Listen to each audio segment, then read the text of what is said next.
Hi guys, my name is Bhavesh और यार OS की सीरीज़ में अभी तक हम सॉफ्टवेयर सॉल्यूशंस देख चुके हैं सिंक्रोनाइजेशन अचीव करने के लिए, जिसके अंदर से दो फेल हो गए थे। कौन कौन से? लोक वेरिएबल्स और डेकर्स एल्गोरिथम या बोलो स्ट्रिक्ट इटरेशन, ये दोनों फेल हो गए थे। और कौन पास हुआ था? Peterson algorithm. ठीक है। अब यार इसी का एक हार्डवेयर सोल्यूशन भी होता है, हमारे पास हार्डवेयर सोल्यूशन होता है। उसको देखते हैं कि हार्डवेयर सोल्यूशन क्या है, आइए देखते हैं।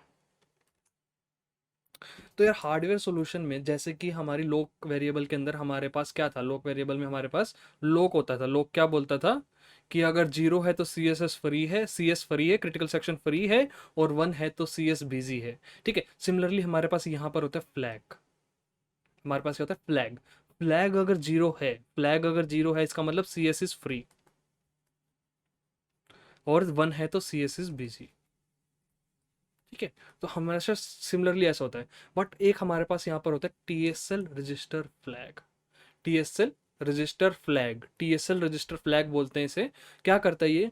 Copies the current value of flag, copies the current value of flag into the register, let's say R into the register, copies the current value of the flag into the register and stores the value one into the flag.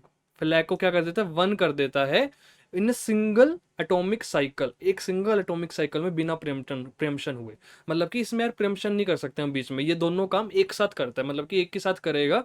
इसको बीच में प्रेम्प्ट नहीं किया जाता, ये single instruction होती है TSL की कि रजिस्टर में फ्लैग की वैल्यू स्टोर कर दी जाए और फ्लैग को वन कर दिया जाए, रजिस्टर में फ्लैग की वैल्यू स्टोर कर दी जाए और फ्लैग को वन कर दिया जाए। ये टीएसएल इंस्ट्रक्शन सेट में एक सिंगल इंस्ट्रक्शन के अंदर होता है, सिंगल इंस्ट्रक्शन के अंदर होता है। इसको बीच में प्रेम्प्ट नहीं किया जा सकता। ठीक है। तो अभी लिख कर देखते हैं, सेम कोड लिखेंगे एग्जैक्टली जो हमने उसमें लिखा था, बस इसमें टीएसएल आएगा, टीएसएल आर आई पर हम क्या करेंगे? फ्लैग की वैल्यू स्टोर। अब टीएसएल लिखा है यहाँ पर, टीएसएल इसका मतलब क्या हुआ? रजिस्टर में फ्लैग की वैल्यू स्टोर हुई और फ्लैग पर वन हो गया। रजिस्टर में फ्लैग की वैल्यू स्टोर हुई और फ्लैग पर वन हो गया, एग्जैक्टली ये वो जो ऊपर लिखा है। ठीक है। देन वही हमारा कंपेयर आर आई को हैश जीरो से। अगर फिर जीरो फ्लैग हमारा जीरो नहीं हुआ तो, मतलब कि सेट नहीं हुआ, तो to step two step one, sorry step one, फिर क्रिटिकल सेक्शन में आप एंटर कर सकते हो और लीव करते वक्त फ्लैग को क्या कर देना है? वापस से ओपन, सीएस को क्या कर देना? वापस से ओपन। तो स्टोर फ्लैग पर जीरो, फ्लैग पर वापस से जीरो स्टोर कर दिया। देखिए पूरा क्या किया हमने। सबसे पहले रजिस्टर में फ्लैग की वैल्यू स्टोर हुई और साथ के साथ फ्लैग वन हो गया, साथ के साथ, यानी सिंगल इंस्ट्रक्शन क्या हो गया? फ्लैग साथ के साथ वन हो चुका है यहाँ पर इसी इंस्ट्रक्शन के साथ साथ। फिर रजिस्टर की वैल्यू के साथ जीरो के साथ कंपेयर किया, क्या रजिस्टर में जो वैल्यू स्टोर हुई है वो जीरो है? अगर जीरो है तो क्रिटिकल सेक्शन में चले जाओ, वरना back to the step one, back to the step one, this is the one two three four. ठीक है। और क्रिटिकल सेक्शन खत्म होने के बाद फ्लैग को वापस जीरो कर दो ताकि बोल सके कि सी एस फ्री है, ताकि सी एस एस फ्री है। तो अब क्या करते हैं? क्रिटिकल सेक्शन फ्री है, इसका एनालिसिस करके देखते हैं, एनालिसिस करके देखते हैं पहले। Let's do the analysis P1 and P2। तो P1 फर्स्ट इंस्ट्रक्शन एग्जीक्यूट करती है, फर्स्ट इंस्ट्रक्शन एग्जीक्यूट करती है। तो R1 पर क्या स्टोर हो चुका होगा? यहाँ पर R1 पर क्या स्टोर हो चुका होगा? फ्लैग की वैल्यू शुरुआत में जीरो थी, R1 पर जीरो स्टार हुआ और फ्लैग पर क्या हो गया? वन। फ्लैग पर शुरुआत में जीरो था, जीरो से वन हो गया, एक सिंगल इंस्ट्रक्शन में, सिंगल इंस्ट्रक्शन में ऐसा हुआ। R1 पर जीरो स्टोर हुआ और फ्लैग की वैल्यू वन हो गई। ठीक है। फिर कंपेयर किया गया आर आई और आर वन और जीरो को। P1 ने सेकंड इंस्ट्रक्शन एग्जीक्यूट की और जीरो फ्लैग हमारा सेट हो गया, जीरो फ्लैग हमारा सेट हो गया। फिर जे एंड जे फॉल्स हो गई स्टेटमेंट, क्यों? क्योंकि जीरो फ्लैग तो सेट है, अगर जीरो फ्लैग सेट नहीं हुआ था तो स्टेप वन पर मूव कर जाते। तो P1 क्रिटिकल सेक्शन के अंदर एंटर करके P1 यहाँ पर आ चुकी है, P1 यहाँ पर आ चुकी है, क्रिटिकल सेक्शन के अंदर आ चुकी है। ठीक है। तो कितनी रन करने के बाद? थ्री इंस्ट्रक्शंस रन करने के बाद, थ्री इंस्ट्रक्शंस रन करने के बाद अब यहाँ पर हमने प्रिम्प्ट कर दी, क्रिटिकल सेक्शन में बुलाकर प्रिम्प्ट कर दी। अब देखते हैं क्या P2 क्रिटिकल सेक्शन में आ पाती है। अगर P2 क्रिटिकल सेक्शन में आ गई, इसका मतलब हम म्यूचुअल एक्सक्लूजन को फॉलो नहीं कर पा रहे, तो ये सोल्यूशन गलत हो जाएगा। बट अगर नहीं आ पाती तो हम म्यूचुअल एक्सक्लूजन को फॉलो कर पा रहे हैं। ठीक है। तो अगेन क्या हुआ? P2 ने, ये वन है, P2 ने फर्स्ट इंस्ट्रक्शन एग्जीक्यूट की।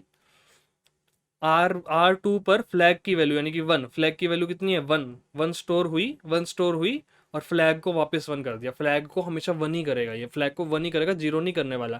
फ्लैग को वापस वन कर दिया।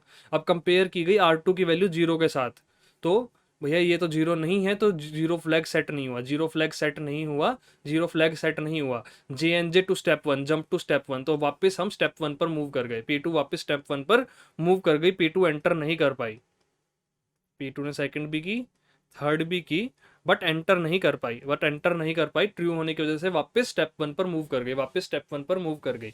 तो इससे क्या प्रूव होता है भैया, ये म्यूचुअल एक्सक्लूजन तो सेटिस्फाई करता है।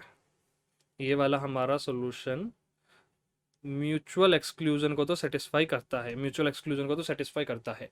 अब बात करते हैं प्रोग्रेस की, कि प्रोग्रेस को सेटिस्फाई करता है या नहीं करता। मान लीजिए P1 भी एग्जीक्यूट होकर चली गई, उसके बाद P2 भी एग्जीक्यूट होकर चली गई, वापस से P2 आने की कोशिश करती है, तो आ सकती है, कोई प्रॉब्लम नहीं है।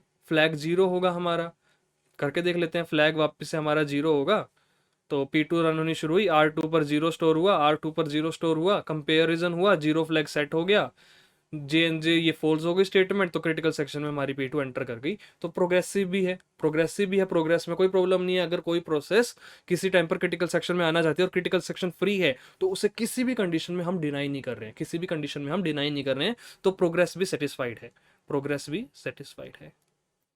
ठीक है। अब बात करते हैं यार बाउंडेड वेटिंग की, क्या बाउंडेड वेटिंग सेटिस्फाइड है।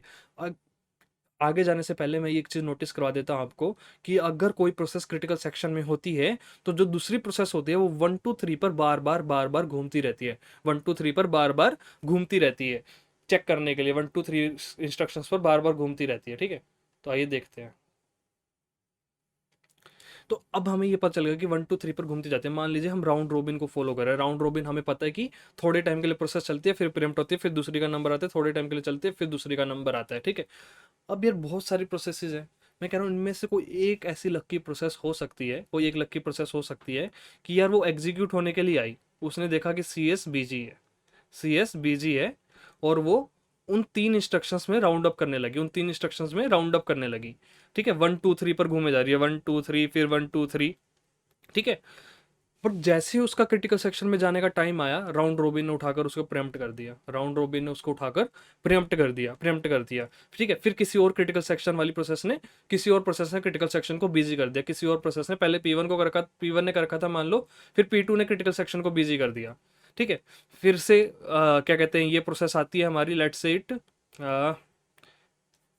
इट पी फिर से आती है क्रिटिकल सेक्शन को एक्सेस करने के लिए, बट फिर से क्या मिलता है, क्रिटिकल सेक्शन तो बिजी है, किसने एक्सेस कर रखा है, P2 ने एक्सेस कर रखा है। फिर से वो 1 2 3 में घूमती रहती है, 1 2 3 में घूमती रहती है हमारी P प्रोसेस, जिसको हम डालना चाह रहे हैं, जो कि एक अनलकी प्रोसेस है, ठीक है। फिर अगेन जैसे ही उसका क्रिटिकल सेक्शन में जाने का टाइम आने वाला होता है, कि भैया क्रिटिकल सेक्शन फ्री होने वाला होता है, राउंड रॉबिन उठा के फिर उसे प्रेम्प्ट कर देता है, क्यों, राउंड रॉबिन में ऐसा होता है कि कुछ देर प्रोसेस चलती है, कुछ देर प्रेम्प्ट होती है, कुछ देर चलती है, कुछ देर प्रेम्प्ट होती है।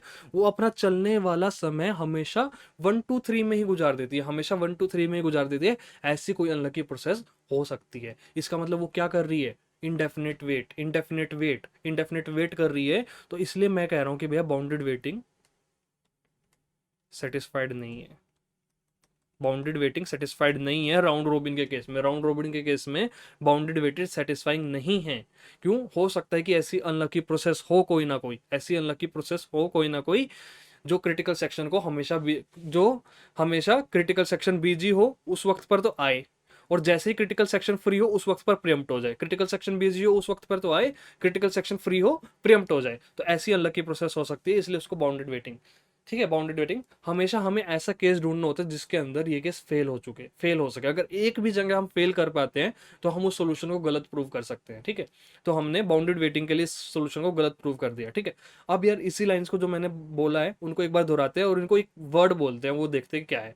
If some process in the critical section, then all other processes which are trying to enter critical section will be repeatedly checking for 1 2 3 instructions। Way 1 2 3 instructions में ही घूमती रहेंगी, बाकी सारी प्रोसेसेस, अगर किसी एक प्रोसेस ने क्रिटिकल सेक्शन को ऑक्यूपाई कर रखा है, तो बाकी सारी 1 2 3 में घूमती रहेंगी। These processes are busy in checking two instruction, यानी कि 1 2 3 के बारे में बोल रहा है कि भाई ये प्रोसेस बिजी है 1 2 3 इंस्ट्रक्शंस को चेक करने में and waiting to enter the critical section, और क्रिटिकल सेक्शन में एंटर करने का वेट कर रही हैं।